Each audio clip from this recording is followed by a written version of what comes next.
And tonight I have the pleasure of introducing our speaker. Matthew is going to come up here tonight and share a little bit of his story with you guys, and some experience and some strength and some hope. Matthew's been a huge part of this church as of late. Started with volunteering downstairs in the basement. Now we've got you working evenings up there, handling the slideshow for us. And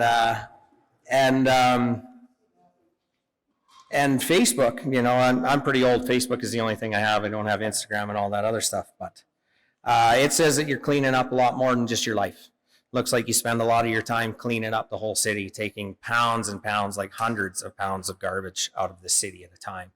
And for somebody to put in that type of effort, which can be such a thankless job, I just wanted to make sure that I take the time to say thank you for everybody. And come on up. I'm looking forward to hearing your story.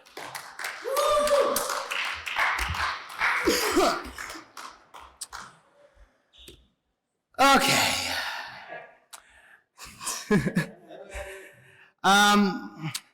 So I need to write this speech I'm giving at the church. I've been telling myself this for weeks since I volunteered to be the guest speaker here tonight, but I just couldn't focus.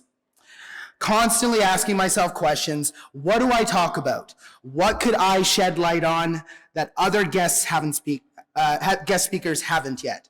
How could I make others understand what I have gone through? Then I get a text about a woman needing a food hamper. Oh, I know how to fix that. Let me just call a few people and done. Problem solved. Wait, no, stop, you're getting distracted. So I put the phone on silent and I go back to the blank page. I need to write this speech I'm giving at the church. Let me just get another coffee, and while I'm up, I should have a quick stretch, and oh, I also need to text my mom back. Okay, done. Also, let me just scroll Facebook for a few minutes. Wait, stop. What are you doing, Matt? I need to write this speech I'm giving at the church. Eventually, I got so frustrated that I just stopped trying to write it. But since I'm talking right now, it looks like I got it done somehow. So, hi, my name is Matthew Edwards. I'm a recovering alcoholic, and I have ADHD. Hey, guys. Now, who here has at least heard about ADHD? Any hands? Oh, wow, quite a few people. Okay, there we go. So ADHD stands for Attention Deficit Hyperactivity Disorder. But for me, it stands for a duck hunting dopamine. I'm the duck. So people with ADHD have lower levels of dopamine and norepinephrine in their brain. Dopamine helps keep you happy, motivated, and focused, and norepinephrine helps you pay attention and think clearly. Apparently, norepinephrine also helps you stay awake, so that explains why I've never had trouble sleeping. 1 billion bouncing balls in my head, but I can stop them all just to get like 8 hours of sleep. No, actually like 4 hours of sleep. So back in the early 2000s, if people knew about ADHD, they would usually describe it as that disorder that makes you hyper, impulsive, and makes it really hard to focus. And they weren't wrong. But nowadays, we know so much more about it, from the side effects and underlying conditions that can pair up with ADHD to developing better forms of treatment. Our understanding of ADHD and how it can affect you has come a long way. So I'm just going to run through some of the symptoms and co-occurring disorders that we have better knowledge of today. So the first 5 are easy enough to understand: anxiety, depression, mood swings, poor impulse control, and financial problems. But here's 5 more you probably haven't heard of. So I'm just going to quickly go over these 5.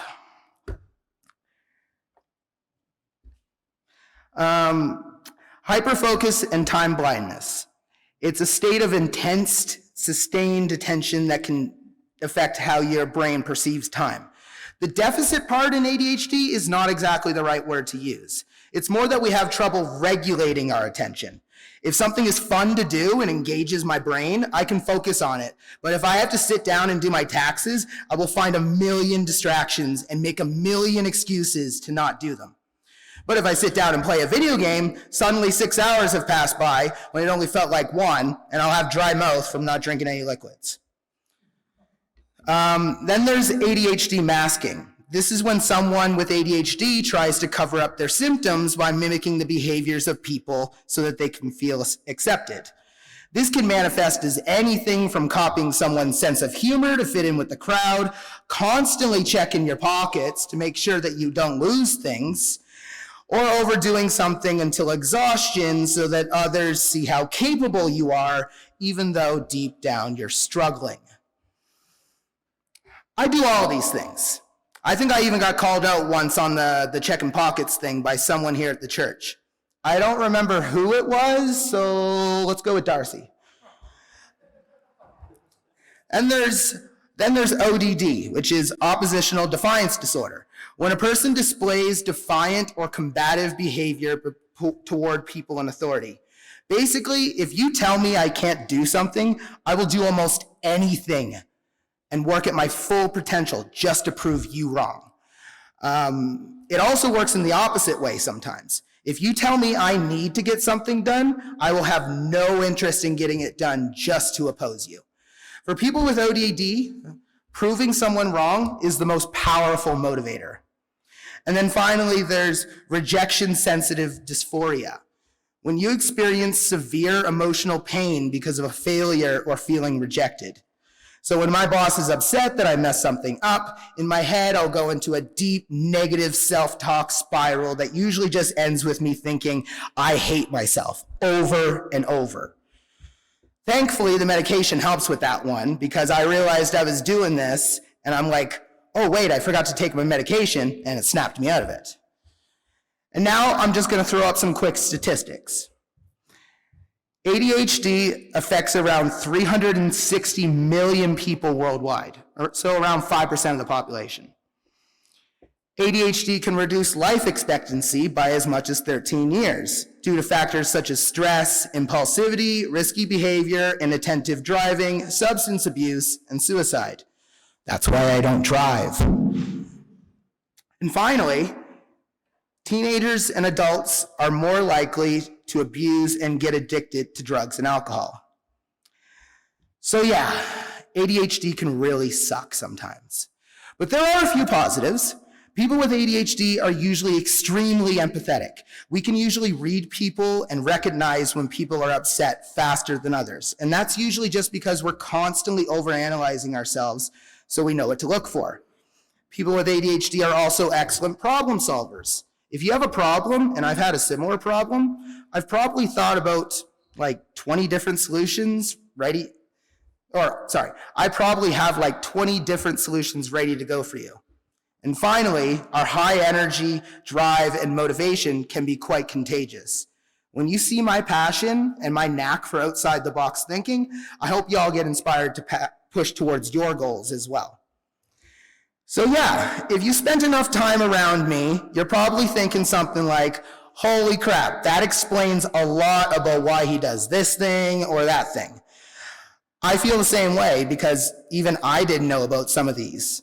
It's nice that there's a word for it. So when I was young, teachers would tell me, you have potential, you just need to learn to apply yourself. Or you would know how to do it if you paid more attention. And then finally, I'm sick and tired of your excuses, just do the work and stop being lazy. That last one I heard all the time, and it always cuts deep. I saw it as a moral failing. I wasn't trying hard enough. I was just lazy. Then I got diagnosed with ADHD and it started to make sense.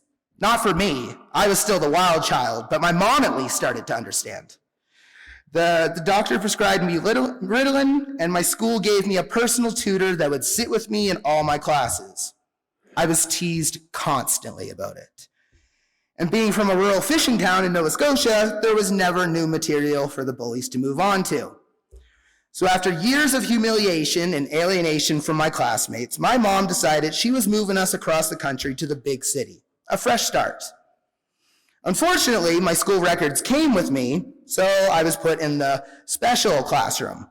I had also convinced my mom that I wanted to overcome my disorder by myself without the drugs controlling me. Looking back on it today, that decision of mine was fucking stupid. The medication had side effects, and I didn't feel normal when I took them. I didn't feel normal without the meds either. Back then, I had never felt normal. And if I'm being honest, I still don't feel normal today. So the loneliness I had been feeling for over 20 years had been getting to me. So I decided to try and find the one. Someone who understood me for all my faults, my forgetfulness, my impulsiveness, my thoughts of always feeling like a failure. Someone who could keep up with me and allowing me to feel like I was good enough. Then I met her. Let's call her Kay. So Kay and I had a lot in common. We were both nerds who loved nerdy things and pretty much anything that didn't involve going outside. We both liked to keep to ourselves, but we were also the perfect outlet for each other when we wanted to socialize. It was the perfect relationship until it wasn't. I had lost my job at Walmart, and Kay was working at a microbrewery as a server. We went to the company Christmas party, and they offered me a job on the production line. Putting bottles in a box and stacking pallets of beer sounded like an easy job, so I took it. Now I had easy access to a lot of free beer, like a lot of free beer. I never liked beer, but I do like free things. So after a few years of being together, the relationship started to break down. I was an unmedicated ADHD mess, constantly wanting stimulation. For the longest time, I thought it was a communication issue. We talked and got along and worked well as a unit, but I always felt like I was missing something. Spoiler alert, it was the dopamine. So now I was not only in denial of our failing relationship, but now I also had easy access to a wonderful liquid that gave me all the dopamine I wanted and dulled my impulsiveness. So yeah, I very quickly got addicted. As I started drinking more, building up a tolerance, I would justify my drinking by telling people at least I was a functional alcoholic. Rent, bills, and food were always paid off, so what's the problem? The problem was that I was slowly killing myself. And let's be honest, there's no such thing as a functional alcoholic. Doesn't exist. One time, I got so blackout drunk that I passed out in the back alley about 200 feet from my house. And then while I'm still blacked out, I attempted to drag my body along the gravel, screaming for someone to help. My mom and Kay eventually found me, my pants completely off from dragging myself, cuts and scratches all over my body. They had to strip me naked and throw me in the shower to sober up. The only thing I remember that night was screaming for help. So that was my rock bottom, and here's the part where I turned my life around and got sober. No, I didn't stop. Just did my best to never black out again. Actually, Kay and I both doubled down and got a place together. I didn't stop when I started to be emotionally abusive towards her. I didn't stop when she finally left my stupid ass and I had to move back in with my mom.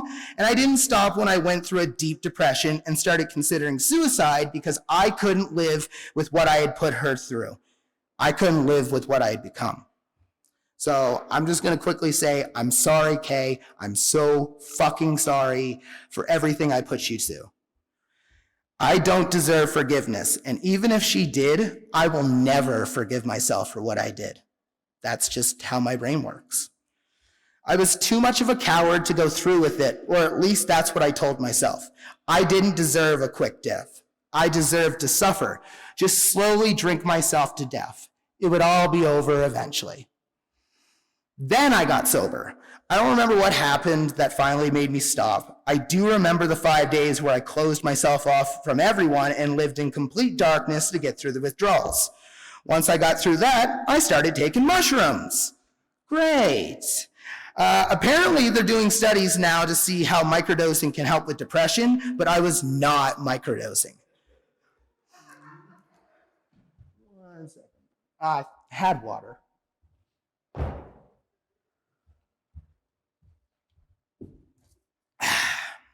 Better. So I was doing that for about 8 months. Then I took a vacation to Nova Scotia to see my family. While I was down there, I didn't have any mushrooms, and I was getting peer pressured by some extended family members to have a drink. Sobriety is a choice, and my convictions weren't strong enough because on the last day of my trip, I caved and drank in secret until I passed out in a field. When I got back to Calgary, I slowly started drinking every day again and taking mushrooms and keeping it all a secret from my family. Eventually, my family found out and they wanted nothing to do with me. So I was back to being completely alone. One night, I finally decided to get some help. I took a cab down to the Sheldon Schumer to get to the emergency psychiatric care. I sat in the waiting room until morning, explained everything to the psychiatrist, and he prescribed me Vyvanse. My niece was taking it for her ADHD, so let's see if it works for me. A week later, I took my first pill, and I've been sober ever since. It's not a miracle drug, but it definitely helps. And that's pretty much it. If there's anything I want you to take away from me rambling on for like 20 minutes, it's that if there's anything I talked about earlier and you're like, oh, I do that too, please go see your doctor. Don't wait 17 years to ask for help like I did. Once I started getting better, I felt like those 17 years were a complete waste. 17 years of bouncing balls and static and foggy thoughts. I've regretted all those years not asking for help, but I don't anymore. In the end, we will all leave this world, and no matter what you believe, we only get this once. So live your life with no regrets. Finally, make connections and keep making connections. Medication and willpower helped me get sober, but having you guys there for me has helped me stay sober. So I'm just going to keep doing what I do because I'm just a duck hunting dopamine.